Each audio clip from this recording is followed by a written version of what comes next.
Jesus loves the little children, all the children of the world. Every color, every race, all are covered by his grace. Jesus loves the little children of the world. Good morning. Good morning. Okay, I have a story to tell, and I have some props that go with it. And you might, when I tell the story, it might sound familiar, but let's find out. Okay, so first, there was an apple. You want to hang on to the apple? And the apple, what? Oh, you want apple? It's cold, I know. So there's an apple, and the apple got robbed and beat up. Yeah, exactly. Yes, this is our beat up apple, and was left by the side of the road. Oh no, who would do that to an apple? So the apple's like, oh no, I really hope someone comes and helps me. What? I really hope another apple comes along. So another apple does come along. Okay, here's the apple coming along. Okay, oh, you can.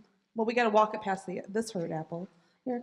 Oh no, oh look, a hurt apple.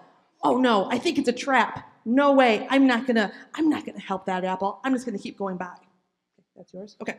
So thankfully another apple comes by. Whew, thank goodness. So this apple sees this apple and says, oh no, if I help this hurt apple, that means I have to help all the apples. No way. That's gonna be too much work.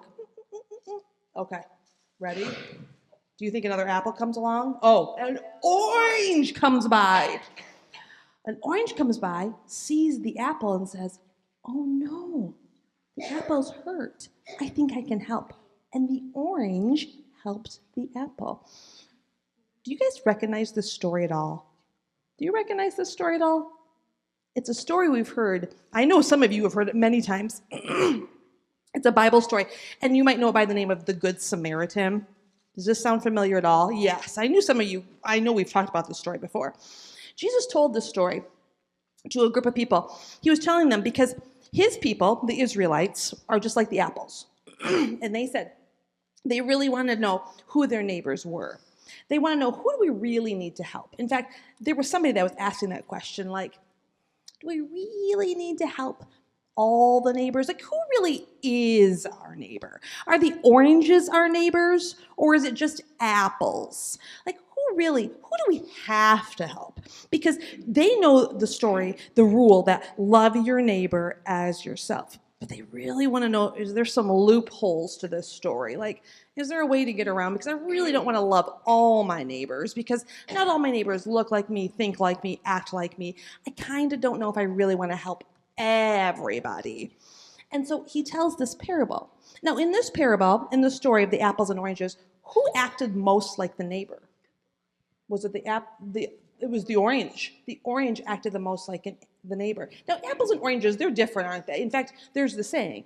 It's like comparing apples and oranges. Because they're all fruit, but they are different, right? Like, have you ever had an apple-orange pie? No, because though they're fruit, they are different. And like all of us, we're all a little bit different. And we all got to figure out who's our neighbor. And the Israelites, they were trying to figure out who's really my neighbor. Who do I got to help? And so Jesus tells this story.